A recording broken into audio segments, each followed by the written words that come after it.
Hi, my name is Troy Cabida. I am a poet, I'm a producer, I'm a library assistant, and I am a university student. Hey, my name is Nazreen. I am a poet slash programmer slash human being slash master student. Hi guys, I'm Nush. I'm a musician, producer, and spoken word artist from Northwest London. Cool. So, in terms of the whole collaboration project for this festival, how did you guys find it? How did you guys find writing a poem and recording it and the whole thing? I just really like that I got free therapy because writing this poem was basically free therapy given the current situation. And yeah, and especially writing together as well, like us seeing each other in a way, like when we were rehearsing, that was also like free group therapy, even though, like it was unknowingly so. But honestly, that's the main bit, and I'm really grateful to have been able to do this right now. Yeah. Yeah, I completely agree. Like the fact that we all wrote separately and then came together, had matching themes, like water, like time, even though we hadn't actually revealed to each other what we had written until it was written. And it like flowed really nicely, like in between the three of us, which is really cool. It was really cool because I remember when Nazreen started drafting an idea to how to conceptualize the whole thing, he asked us to write a poem in response to a specific word that we were, I guess, vibing with. And I would remember reading the words and thinking, okay, I wonder how this is going to vibe together.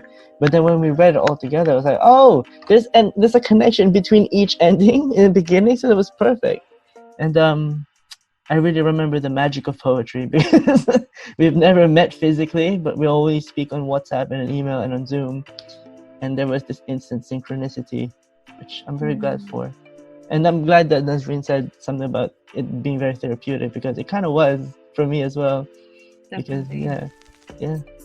I think very fun. Like what we create in terms of art is a form of therapy for sure. Because it's very cathartic, which is something I think we all need right now, especially in the current situation. The fact that this has to be online as well. Yeah. Yeah. I hope the people watching it will feel the same way. If they don't, at least 3 of us do. I hope everyone enjoys it. This is true. Yes. We hope that you enjoy it. So yes, this is signing off, and I hope you guys enjoy our performance. What a year to be alive and kicking. I'm an international student here in London. I was meant to spend the whole 3 terms in uni, but that became only 2 because the third one was spent up in the air. No, I spent it just in my room. No, I spent it being trapped in my head. No, I spent it in shambles, asking questions I had no answers to, following lines that turn into nothing.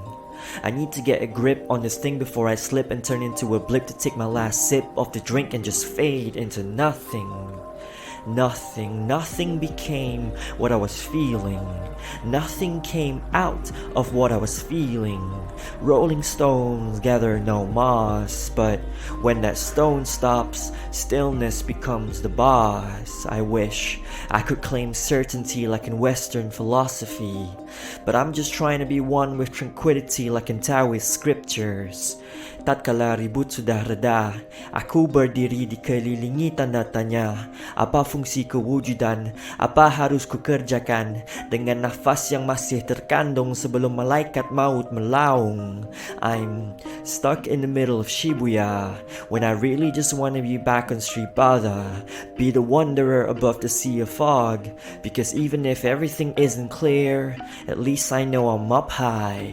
And at great altitudes, I think it'll be easier to ask myself questions that start with why. Like, why am I trying to be someone when I already know how to be me? Or, why am I searching for love when I already have people who love me? Or, why am I chasing after things when I already have everything I truly need? Or, why do I keep trying to fill the gaps in the world but not the ones within me?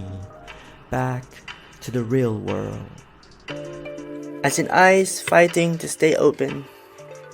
As in therapy in the form of gold jewelry.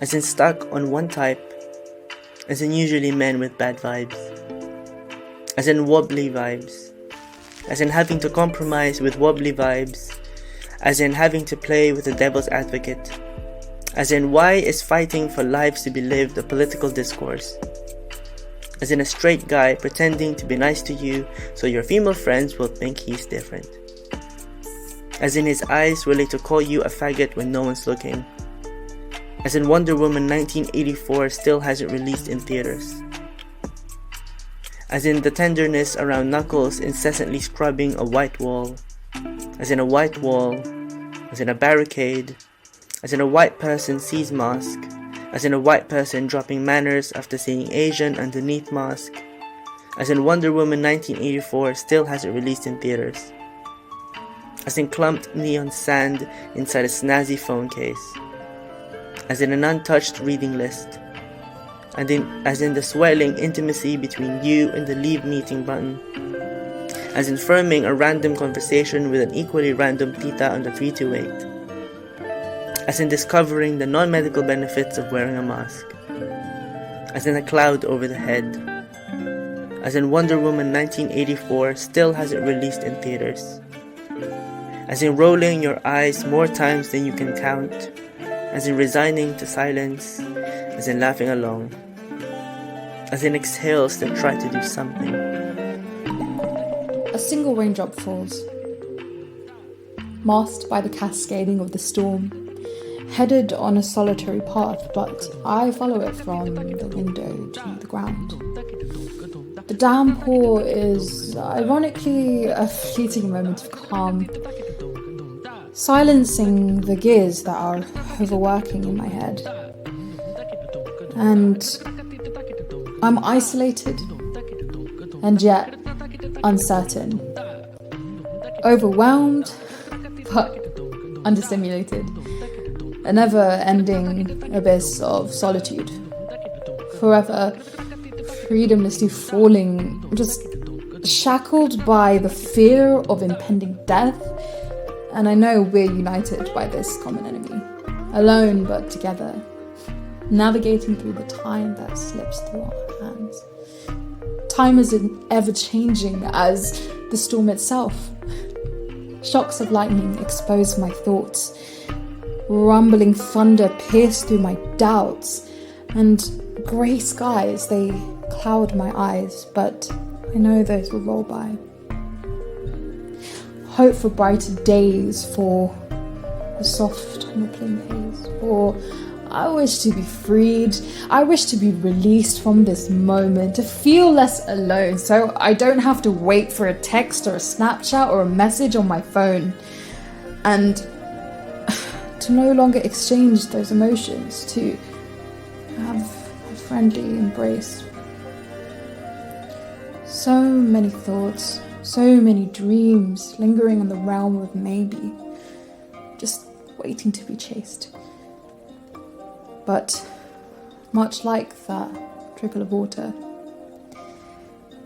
the thoughts, the fantasy, they drip and fall into the sea, swept into the like-minded minds of souls, forever wondering, hoping for the chance to be a reality, lost in the infinite pool of time.